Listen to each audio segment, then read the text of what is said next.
نقلنا لكم وعلى الهواء مباشرة أذان وصلاتها، أذان المغرب من المسجد الحرام بمكة المكرمة، وريثما تقام الصلاة نستمع إلى هذا الدعاء: اللهم إنا نسألك الإيمان والعفو عما سلف وما كان من الذنوب والعصيان، اللهم طهر سرائرنا واسلل سخائم صدورنا، اللهم إنا نسألك الهدى والتقى والعفاف. الله أكبر الله أكبر، أشهد أن لا إله إلا الله، أشهد أن محمدا رسول الله، حي على الصلاة حي على الفلاح، قد قامت الصلاة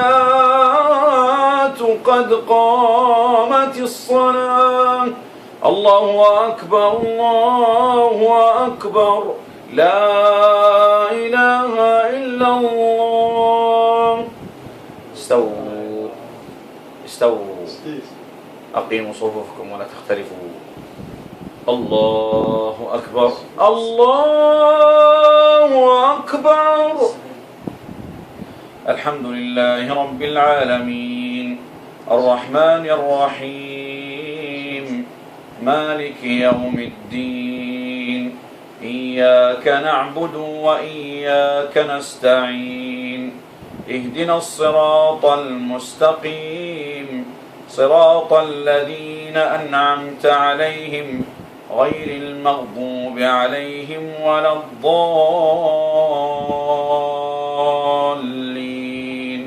آمين. والتين والزيتون وطور سينين وهذا البلد الأمين، لقد خلقنا الإنسان في أحسن تقويم، ثم رددناه أسفل سافلين، إلا الذين آمنوا وعملوا الصالحات فلهم أجر غير ممنون.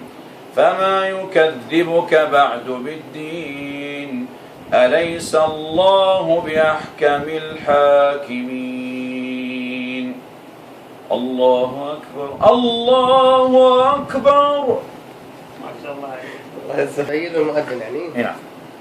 الآن تقام الصلاة. الله أكبر الله أكبر، أشهد أن لا إله إلا الله، أشهد أن